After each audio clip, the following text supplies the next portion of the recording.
کریم والذین آمنوا باللہ ورسلہ اولئک هم الصدیقون والشہداء عند ربهم لهم اجرهم ونورهم والذین کفروا وکذبوا بآیاتنا اولئک اصحاب الجحیم اعلموا انما الحیاة الدنیا لعب ولہو وزینة وتفاخر بینکم وتکاثر فی الاموال والاولاد کمثل غیث اعجب الکفار نباته ثم یہیج فتراہ مصفرا ثم یکون حطاما وفي الآخرة عذاب شديد ومغفرة من الله ورضوان وما الحياة الدنيا إلا متاع الغرور آمنت بالله صدق الله العظيم ان المصدقین بے شک صدقہ دینے والے مرد والمصدقات صدقہ دینے والی عورتیں وَقَرَضُ اللَّهَ قَرْضًا حَسَنًا اور جنہوں نے اللہ تعالیٰ کو قرض حسنہ دیا يُضَاعَفُ لَهُمْ کئی گنا بڑھا دیا جائے گا ان کے لیے ان کا مال وَلَهُمْ اور ان کے لیے اجر کریم بہت زیادہ اجر ہے وَالَّذِينَ آمَنُوا بِاللَّهِ جو لوگ ایمان لائے اللہ پر ورسلہ اس کے رسولوں پر اولئک هم الصدیقون وہی خوش نصیب اللہ کی جناب میں صدیق والشہداء عند ربہم اور شہید ہیں لہم اجرہم ونورہم ان کے لیے خصوصی اجر اور ان کا مخصوص نور ہے والذین کفروا اور جن لوگوں نے کفر کیا وکذبوا بآیاتنا ہماری آیتوں کو جھٹلایا اولئک اصحاب الجحیم وہی لوگ دوزخی ہیں اعلموا خوب جان لو انما الحیات الدنیا کہ دنیاوی زندگی لعب کھیل ولہو اور تماشا ہے وزینۃ اور سامان آرائش ہے وتفاخر بینکم اور آپس میں حسب و نسب پر اترانا وتکاثر فی الاموال والاولاد اور ایک دوسرے سے زیادہ مال اور اولاد حاصل کرنا ہے کمثل غیث اس کی مثال یوں سمجھو جیسے بادل برسے اعجب الکفار نباتہ اور نہال کر دے کسانوں کو اس کی شاداب و سرسبز کھیتی ثم یہیج پھر وہ یکا یک سوکھنے لگے فتراہ مصفرا تو اسے دیکھے کہ اس کا رنگ زرد پڑ گیا ہے ثم یکون حطاما پھر وہ ریزہ ریزہ ہو جائے وفی الآخرۃ عذاب شدید اور دنیا پرستوں کے لیے آخرت میں سخت عذاب ہوگا ومغفرۃ من اللہ اور خدا پرستوں کے لیے اللہ کی بخشش ورضوان اور اس کی خوشنودی ہوگی وما الحیات الدنیا وہ نہیں ہے دنیاوی زندگی الا متاع الغرور مگر نیرا دھوکا حضرات محترم بھی آپ قرآن مجید فرقان حمید میں سے 27واں پارہ سورۃ الحدید کی آیت نمبر 18 تا 20 کی تلاوت اور ترجمہ سماعت فرما رہے تھے گزشتہ درس میں ہم نے پڑھا اللہ کریم نے فرمایا کہ ابھی وہ وقت نہیں آیا اہل ایمان کے لیے کہ جھک جائیں ان کے دل یاد الہی کے لیے اور اس سچے کلام کے لیے جو اترا ہے اور نہ بن جائیں ان لوگوں کی طرح جنہیں کتاب دی گئی اس سے پہلے پس لمبی مدت گزر گئی ان پر تو سخت ہو گئے ان کے دل اور ایک کثیر تعداد ان میں سے نافرمان بن گئی جان لو اللہ تعالیٰ زندہ کر دیتا ہے زمین کو اس کے مرنے کے بعد ہم نے کھول کر بیان کر دی ہیں تمہارے لیے اپنی نشانیاں تاکہ تم سمجھو گزشتہ درس میں ہم نے ان آیات بینات کی تفسیر پڑھی آج کے درس میں اللہ کریم نے صدقہ دینے والوں کی فضیلت کو بیان کیا اور اللہ اس کے رسول پر ایمان لانے والوں کے لیے انعامات کا ذکر کیا گیا، اور دنیاوی زندگی اور اس کی آرام و آسائش کی چیزوں کی ناپائیداری کا بیان بھی کیا گیا۔ پہلی آیت میں فرمایا ان المصدقین والمصدقات وقرضوا اللہ قرضا حسنا یضاعف لهم ولهم اجر کریم، بے شک صدقہ دینے والے مرد، صدقہ دینے والی عورتیں، اور جنہوں نے اللہ تعالیٰ کو قرض حسنہ دیا، اللہ ان کو کئی کئی گنا بڑھا کے ان کا مال دے گا اور انہیں فیضانہ اجر ملے گا۔ اس کا مطلب یہ ہے جو لوگ اللہ کے راستے میں خرچ کرتے ہیں اور نیکی کے کاموں میں دل کھول کے اپنا پیسہ صرف کرتے ہیں، اللہ کریم ان کو کئی کئی گنا بڑھا کے مال و دولت بھی دیتا ہے اور اس کا اجر عظیم بھی عطا فرماتا ہے۔ پھر فرمایا والذین آمنوا باللہ ورسلہ اولئک هم الصدیقون والشہداء عند ربہم، جو لوگ اللہ اس کے رسولوں پر ایمان لائے وہی خوش نصیب اللہ کی جناب میں صدیق اور شہید ہیں، لہم اجرہم ونورہم، ان کے لیے خصوصی اجر اور ان کا مخصوص نور ہے، والذین کفروا وکذبوا بآیاتنا اولئک اصحاب الجحیم، جن لوگوں نے کفر کیا اور ہماری آیتوں کو جھٹلایا وہ جہنمی ہیں۔ تو اس میں بتایا گیا جو اللہ اس کے رسولوں پر ایمان لائیں گے اللہ کی جناب میں وہ صدیق لکھ دیے جائیں گے۔ صدیق کا معنی بہت زیادہ سچا، اور اللہ کی بارگاہ میں وہی شہید ہیں، اور اللہ ان کو خصوصی اجر عطا فرمائے گا، ان کے لیے مخصوص نور ہوگا جو اللہ اس کے رسولوں پر ایمان لائیں گے،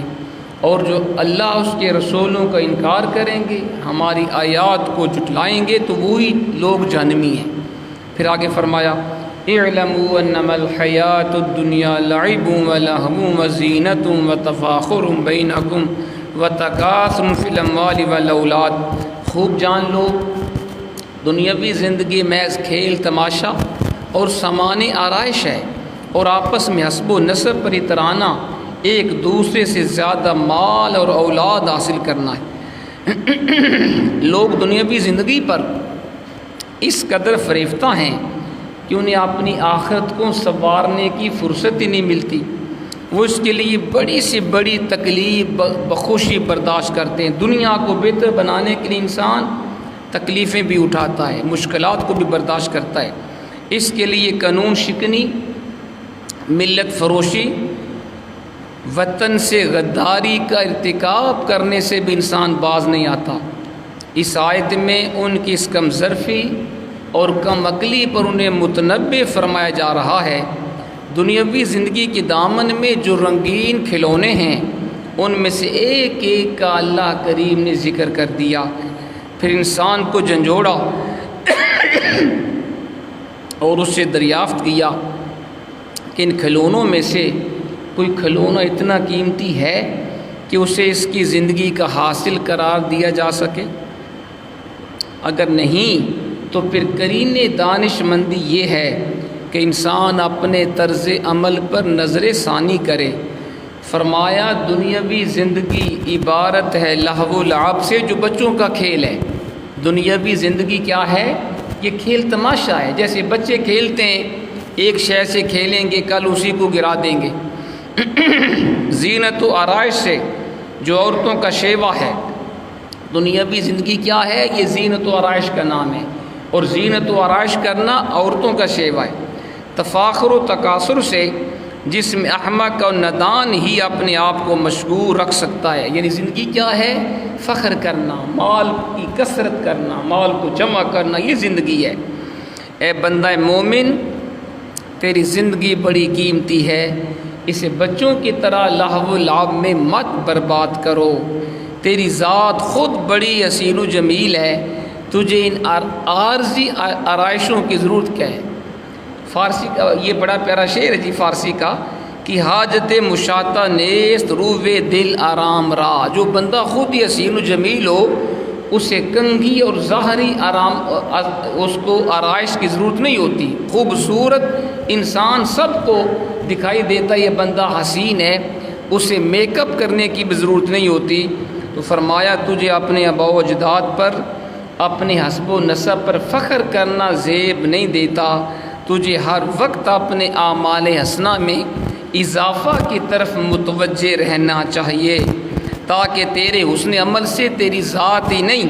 تیری بستی ہی نہیں، بلکہ تیرا سارا ملک اور بنی نوع انسان اس سے فیض یاب ہوتے رہیں۔ انسان تو اپنی ذات کو اس طرح نفع بخش بنا لے کہ تیری ذات سے تیرے گھر والوں کو بھی فائدہ پہنچے، تیرے اہل علاقہ، اہل ملک، بلکہ تمام بنی نوع انسان کو تیری ذات سے فائدہ پہنچے۔ اور پھر فرمایا دولت کے انبار اور اولاد کی کثرت انسان کی عزت میں اضافہ نہیں کرتے، مال و دولت کا زیادہ ہونا اور اولاد کا زیادہ ہونا یہ انسان کی عزت میں اضافہ نہیں کرتے۔ اللہ تعالیٰ کی جناب میں وہی معزز و مکرم ہوتا ہے جس کا ظاہر و باطن تقویٰ کے نور سے جگمگا رہا ہوتا ہے۔ تب تو اللہ کی بارگاہ میں افضلیت کا معیار کی رنگ، ذات پات، نسل، اولاد، مال و دولت کی کثرت نہیں ہے، اللہ تعالیٰ کی جناب میں افضلیت کا معیار تقویٰ ہے، خوف خدا بندی ہے، اپنے رب سے ڈرنا ہے۔ اس کے علاوہ یہ ساری چیزیں فانی ہیں، 4 دن کی چاندنی پھر اندھیری رات ہے۔ انسان کو چاہیے اپنے عمل سے ایسے چراغ روشن کرے جن سے وہ اندھیری رات منور ہو جائے۔ انسان کو چاہیے زندگی جو چند روز اللہ نے دی ہے اس کو اس طرح نیک کاموں میں گزارے کہ اس کی قبر بھی روشن ہو جائے، اس کا حشر بھی روشن ہو جائے اور وہ آخرت میں کامیاب ہو جائے۔ حضور نبی رحمت علیہ الصلوۃ والسلام کی بڑی پیاری حدیث پاک بھی سن لیجئے۔ آپ نے فرمایا من حسن اسلام المرء ترک ما لا یعنیہ، کما قال، مسلمان کے اسلام کی خوبی یہ ہے کہ وہ ہر غیر ضروری چیز کو نظر انداز کرتا چلا جائے۔ تو حضور نے فرمایا آدمی کے اسلام کی خوبی یہ ہے ہر فضول کام کو چھوڑ دے، ہر فضول بات کو چھوڑ دے۔ یقین کریں یہ حضور کا فرمان، چھوٹی سی حدیث ہے لیکن بہت اس کا معنی بڑا وسیع ہے۔ یعنی بندہ مومن وہ ہے جو فضول کاموں میں اپنا قیمتی وقت برباد نہیں کرتا، جو فضول گفتگو میں اور فضول قصے کہانیوں میں اور فلمیں ڈرامے دیکھنے میں، ناچ گانا دیکھنے میں، دنیا کے فضول کاموں میں اپنا قیمتی وقت برباد نہیں کرتا۔ بندہ مومن کی شان یہ ہے وہ ایک ایک سانس کو قیمتی جانتا ہے اور وہ اپنی زندگی اچھے کاموں میں گزارتا ہے۔ پھر فرمایا کمثل غیث اعجب الکفار نباتہ ثم یہیج فتراه مصفرا ثم یکون حطاما۔ فرمایا اس کی مثال یوں سمجھو جیسے بادل برسے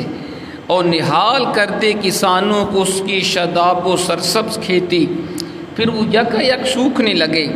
تو اسے دیکھے کہ اس کا رنگ زرد پڑ گیا ہے، پھر وہ ریزہ ریزہ ہو جائے۔ دنیاوی زندگی کی حقیقت کو اللہ نے ایک اور مثال کے ذریعے یہاں پہ بیان فرمایا ہے۔ فرمایا تم دیکھتے ہو نا بارش برستی ہے تو فصلیں لہلہانے لگتی ہیں، ان کی سرسبزی اور شادابی کو دیکھ کر ان کا مال خوشی سے پھولے نہیں سماتا، دیکھتے ہی دیکھتے اس کی تازگی ماند پڑنے لگتی ہے۔ یعنی بارش ہوتی ہے، کھیتی سرسبز و شاداب ہوتی ہے، کسان خوش ہوتا ہے اپنی کھیتی کو دیکھ کر، لیکن آہستہ آہستہ وہی کھیتی اس کا رنگ ماند پڑنے لگتا ہے، وہ خشک ہونے لگتی ہے، پھر اس کا رنگ زرد پڑ جاتا ہے، پھر وہ ریزہ ریزہ ہو کر گر پڑتی ہے۔ یہی حال انسان کی دنیاوی زندگی کا ہے۔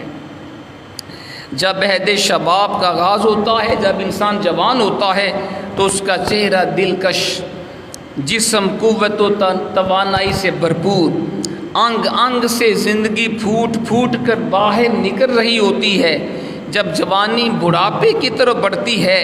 تو رنگت بدل جاتی ہے، چہرے پر جھریاں ظاہر ہو جاتی ہیں، ہاتھ پاؤں میں خارا شگافی کی قوت باقی نہیں رہتی، دل میں شیر افغنی کے ولولے سرد پڑ جاتے ہیں، آخر کار ضعف کی وجہ سے بستر پر پہلو بدلنا دشوار ہو جاتا ہے۔ بڑھاپے میں ایسے لوگ بھی دیکھے ہوں گے آپ نے جو بیچارے اپنے بستر پہ اپنا پہلو بھی نہیں بدل سکتے، یہاں تک کہ موت کا جھونکا انسان کے چراغ زیشت کو ہمیشہ کے لیے بجھا دیتا ہے۔ اس کے ساتھ ہی انسان کے سارے ٹھاٹھ باٹھ، عزت و احتشام اور کر و فر کا جنازہ اٹھ جاتا ہے۔ اسی طرح دنیاوی زندگی میں اگر وہ رنج و الم میں مبتلا رہا تو اس کا خاتمہ بھی ہو جاتا ہے۔ یہ ہے جی انسان کی زندگی، بچپن ہوتا ہے، جوانی آتی ہے، قوت ہوتی ہے، پھر بڑھاپا آتا ہے، پھر انسان موت کے گوش میں چلا جاتا ہے۔ پھر فرمایا وَفِي الْآخِرَةِ عَذَابٌ شَدِيدٌ وَمَغْفِرَةٌ مِّنَ اللَّهِ وَرِضْوَانٌ، دنیا پرستوں کے لیے آخرت میں سخت عذاب ہوگا اور خدا پرستوں کے لیے اللہ کی بخشش اور اس کی خوشنودی ہوگی۔ لیکن آخرت کی خوشیاں بھی ابدی ہیں، یہ دنیا بھی فانی، اس کے سارے آرام و آسائش کے سامان بھی فانی، لیکن آخرت بھی ہمیشہ رہنے والی اور اس کی بہاریں بھی اور اس کا عذاب بھی ہمیشہ رہنے والا۔ فرمایا آخرت کی خوشیاں بھی ابدی ہیں اور رنج و غم بھی ہمیشہ رہنے والا ہے۔ خوش نصیب میں وہ لوگ جو دنیاوی زندگی کی فانی لذتوں اور عزتوں سے کنارہ کش ہو کر اپنی آخرت کی زندگی کو ہمیشہ باقی رہنے والی خوشیوں اور مسرتوں سے مالا مال کر لیتے ہیں۔ اور کتنے بدبخت ہیں وہ لوگ جنہوں نے دنیا کی عارضی خوشیوں کے بدلے اپنے لیے جہنم میں ابدی ٹھکانہ بنا لیا۔ کیوں جی؟ وہ شخص کتنا خوش نصیب ہے جو چند روزہ زندگی تکلیف میں گزار لے، روکھی سوکھی کھا کے گزار لے، لیکن اپنے رب کو راضی کر لے، اس کے پیارے حبیب کو راضی کر لے اور آخرت کی ساری نعمتیں حاصل کر لے۔ اور وہ بندہ کتنا بد نصیب ہے جو چند روزہ زندگی تو عیش و عشرت میں گزار لے، گناہوں میں گزار لے، لیکن آخرت کی ہمیشہ کی زندگی کو جہنم کے اندر بدل لے۔ اللہ اکبر۔ پھر فرمایا وَمَا الْحَيَاةُ الدُّنْيَا إِلَّا مَتَاعُ الْغُرُورِ، نہیں ہے دنیاوی زندگی مگر صرف دھوکہ۔ جو لوگ دنیا کی نعمتوں سے اپنی آخرت کو نہیں سنوارتے ان کے لیے دنیا کی ساز و سامان میں دھوکہ اور فریب کے سوا کچھ بھی نہیں ہے۔ اللہ کریم ہمیں عمل کی توفیق عطا فرمائے۔